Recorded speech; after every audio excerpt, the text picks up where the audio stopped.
भाई साहब, वजीर कानून आज़म नज़ीर तारड़ साहब ने गलत आप लोगों को ब्रीफिंग नहीं दे दी कि 5 साल के लिए डिस्क्वालीफाई हो गए, क्योंकि माहिरीन कानून की राय कि सिर्फ असेंबलियों की इस मुद्दत के लिए हुए हैं। यानी 2023 का इलेक्शन इमरान खान लड़ सकते हैं, जाहिर है उसमें बाद में सेशन कोर्ट की जो कार्रवाई है उसके लिए भी इलेक्शन कमीशन कह रहा है कि हिदायत जारी की जाए, मगर फिलहाल कोई ऐसी बात नहीं है कि इमरान खान साहब को कोई खतरा है या आप लोगों के लिए कोई अच्छी बात है। वो तो अगला इलेक्शन लड़ पाएंगे, मौजूदा असेंबलियों में तो वो वैसे ही नहीं जा रहे थे। जल्दी खुशी नहीं मना ली पीडीएम ने?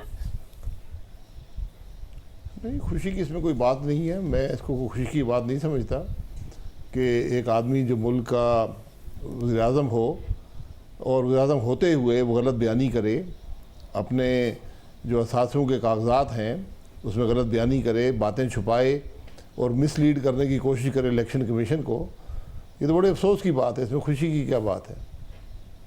जैसा मगर खुशी तो इस बात पर थी ना, और शहबाज शरीफ साहब ने भी तोशाखाना के हवाले से बात की और मरियम ने भी कहा कि इस हवाले से और भी कार्रवाई होनी चाहिए, पैसे भी वापस आने चाहिए। मगर ज़ाहिर है एक मुकाबले का ना अहल होना और फिर वज़ीर कानून का कहना कि 5 साल के लिए, वो 5 साल के लिए नहीं हुए हैं। तो खान साहब की सियासत में एग्जैक्टली फ़र्क क्या पड़ जाना है आपके ख्याल में? उनके खिलाफ बयानिया बन जाएगा कि वो भी करप्ट हैं, या वो बयानिया बनाने दे देंगे आपको? देखिए, एक बात तो वाज़ेह हो गई ना कि जो दूसरों पर इल्ज़ामात लगाता था करप्शन के, आज वो ख़ुद करप्ट साबित हुआ है और इलेक्शन कमीशन ने मुतफ़िका तौर पर फैसला दिया है। ये वही इलेक्शन कमीशन है जो उसका अपना लगाया हुआ है। तो ये बात तो वाज़ेह हुई ना कि आज इमरान खान करप्ट प्रैक्टिसेस में कन्विक्ट, उनको डी-सीट किया गया है। अब इम्तिहान जो है वो आला अदलिया का है, क्योंकि इसी सुप्रीम कोर्ट ने इस मुल्क के वज़ीर आज़म को डी-सीट किया था। इससे बहुत कम बात पर जो कुछ इमरान खान ने किया है as a public office holder, as a prime minister, इससे बहुत कम चार्जेस पर, यानी जब वो प्राइवेट सिटीज़न थे, वो एक कंपनी के मियां नवाज शरीफ डायरेक्टर बने, उन्होंने डायरेक्टर फीस नहीं ली, तो चूँकि नहीं ली थी, उन्होंने डिक्लेयर नहीं की अपने असासों में, तो इस बात पर सुप्रीम कोर्ट ने ट्रायल कोर्ट बनकर मियां नवाज शरीफ को डी-सीट कर दिया, हुकूमत तोड़ दी और मियां नवाज शरीफ को ताहयात नाअहल कर दिया। अब फिर सुप्रीम कोर्ट ये हमें बता सकेगा कि क्या इमरान खान जो मुल्क का वज़ीर आज़म था, उसने जो माल, जो तोहफे बेचे, उनके पैसे अकाउंट में नहीं आए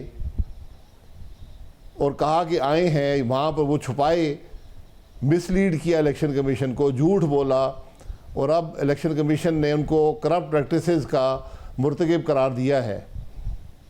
तो अब उनकी क्या नाअहलियत होगी या क्या अहलियत होगी उनकी इस मुल्क में इलेक्शन लड़ने के लिए, ये तो वक्त भाई साहब, बताएगा। जो सुप्रीम कोर्ट का फैसला था नवाज शरीफ साहब के केस में, और ज़ाहिर है उन्हें अपील का हक भी नहीं मिला। इमरान खान साहब के पास तो 2 हैं राइट ऑफ अपील मौजूद हैं, एक पहला हाई कोर्ट में और दूसरा सुप्रीम कोर्ट में। और बहुत ज़्यादा सवालात उठ रहे हैं कि इलेक्शन कमीशन को 120 दिन में अगर असासों में कोई मिसडिक्लेरेशन का मामला है तो फैसला देता। ये तो टाइम बार्ड मामला है। जो सुप्रीम कोर्ट ने नवाज शरीफ साहब के खिलाफ फैसला दिया, फिर ताहयात नाअहली का भी चीफ जस्टिस ने लिखा था, जो मौजूदा चीफ जस्टिस हैं, मगर वो कहते हैं कि ताहयात नाअहली 62(1) के तहत जालिमाना है। तो अदालतों की अपनी राय बदल गई है अपने हालिया फैसलों के हवाले से। कैसे उस राय पर जो नवाज शरीफ साहब के साथ हुआ, आप कह रहे हैं उससे भी ज़्यादा अगर संगीन मामला है, कैसे उसी तरह परखा जाए? देखिए ना, इंसाफ का निज़ाम तो एक होता है, या नवाज शरीफ के लिए निज़ाम इंसाफ का दूसरा है और इमरान खान के लिए दूसरा है। ये तो मुमकिन नहीं हो सकता ना। मगर मगर मगर मगर भाई साहब, एक मसला तो है ना कि अगर नवाज शरीफ के साथ नाइंसाफ़ी हुई तो क्या इमरान खान के साथ भी होनी चाहिए?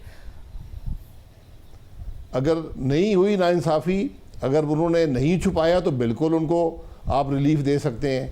अगर उन्होंने छुपाया है और बतौर वज़ीर आज़म छुपाया है, बहुत भारी रकम छुपाई है, डिक्लेयर ही नहीं की और झूठ बोला है, और नवाज शरीफ साहब तो एज अ प्राइवेट सिटीज़न उन्होंने नहीं लिए थे पैसे, ये भी इस्टेब्लिश्ड है, उस पर आपने ताहयात उनको 62-63 लगा दिया। तो आज इम्तिहान तो सबसे बड़ा जो इस मामले में है वो सुप्रीम कोर्ट का है कि वो क्या फ़ैसला करेंगे। सर, मगर अगर फैसले इमरान खान साहब के खिलाफ भी आते हैं, आप तो उन्होंने अभी थोड़ी देर पहले बात की, फैसले को मुस्तरद किया, अपने कारकुनों को भी कहा कि लॉन्ग मार्च की कॉल देंगे, दी नहीं है अभी तक, मगर देंगे, तो डिस्टेबलाइज तो आप ही की हुकूमत होगी ना। ऐसा तो नहीं है वो नाअहलों के घर बैठ जाएंगे। डिस्टेबलाइज मुल्क होता है, फैसला जब अदालतों के फैसले आपके हक़ में होते हैं तो आप यहाँ पे जश्न मनाते हैं, जब आपके ख़िलाफ़ होते हैं तो आप सड़कों पर आना चाहते हैं। मकसद क्या है? मकसद, आप अगर मुल्क को डिस्टेबलाइज कर रहे हैं तो अपनी ज़ात के लिए कर रहे हैं, आप किसी मुल्क के मसले के लिए तो नहीं कर रहे ना, किसी असूल पर तो नहीं कर रहे। जब आप डिक्लेयर करते हैं ना जो पैसे आपके पास आए हैं, और यहाँ से ये बात ज़रा आगे बढ़ेगी, आप देखते रहें, ये बात यहाँ रुकेगी नहीं। कहाँ बढ़ेगी? ये जो क्या सारा मामला है इसके अंदर और भी पेचीदगियाँ हैं। जैसे क्या पेचीदगियाँ हैं भाई साहब? जैसे ये कि वो पैसे जो आपके पास आए थे वो आपने कहाँ किए, वो आपने क्यों छुपाए, कि आपने टैक्स पे किया? दूसरी बात ये आएगी कि आपने जो वो तोहफे, जब उसके तोशा खाने में पैसे जमा कराए तो वो पैसे कहाँ से आए थे जो तोशा खाने में आपने जमा कराए? क्या आपकी कोई आमदन थी? ये तो करप्शन बढ़ती जाएगी। जितना आप इस मामले को खोलेंगे ये करप्शन का सिलसिला बढ़ता जाएगा, इमरान खान की करप्शन का सिलसिला बढ़ता जाएगा। इमरान खान वो आदमी है जिसने हर अपने मुखालिफ को झूठे मुकदमे बनाकर और बग़ैर मुकदमों के जेल में डाला, और उस पर फखरिया बात किया करते थे कि मैं जनाब लोगों को जेल में डालता हूँ। आज सोशल मीडिया पर आकर कहते जी मेरा आखिरी तकरीर होगी। तो हमने तो किसी आदमी को जेल में नहीं डाला, किसी पर हेरोइन नहीं डाली, हमने तो किसी के बारे में फखरिया बात नहीं की। हालांकि मैं हकीकत से कहता हूँ कि ये कमज़ोरी रही है हुकूमत की, उसको कार्रवाई करनी चाहिए थी। बहुत से लोगों के ख़िलाफ़ जिन्होंने बिल्कुल खुल्लम खुल्ला कानून तोड़ा है। लेकिन मैं फिर कहूँगा आज सबसे बड़ा इम्तिहान के खिलाफ हुआ है जिन्होंने सुप्रीम कोर्ट, जिन्होंने इदारे के हवाले से कोई बयान दे दिया हो। इसके अलावा क्या कार्रवाई हो सकती थी, या क्या कानून तोड़ा है जिसके खिलाफ कोई कार्रवाई हो सकती थी? कानून तोड़ा है, यहाँ लोगों के अकाउंट से उसमें करोड़ों अरबों रुपया आया है, कोई पूछने वाला नहीं है ये पैसे कहाँ से आए हैं, तुमने कैसे खर्च किए हैं। किसने रोका है पूछने से भाई? यहाँ करप्शन की एक जी, किसने रोका है पूछने से? मैं ये कह रहा हूँ ना, ये पूछना चाहिए ना। ये हुकूमत की, मैं समझता हूँ हुकूमत ने शाइस्तगी के साथ एक मामले को निपटाया है, किसी को जेल में नहीं डाला। वरना जेल में डालने की बात होती तो बहुत से लोग जेल में डाले जा सकते थे। यहाँ तो खुल्लम खुल्ला वायलेशन हुई हैं। लेकिन मैं फिर कहूँगा आज सबसे बड़ा इम्तिहान इस सारे मामले में सुप्रीम कोर्ट का होगा, क्योंकि ये वही सुप्रीम कोर्ट है जिसने इस मुल्क के डिप्टी स्पीकर को 3.5 साल स्टे ऑर्डर पर 52,000 वोट जाली होने के बावजूद स्टे ऑर्डर पर अपने ओहदे पर रखा, और फिर उस आदमी ने इस मुल्क का आइन तोड़ा। तो क्या हम ये दोहरे मेयार या तेरे मेयार इंसाफ के इस मुल्क में रखेंगे?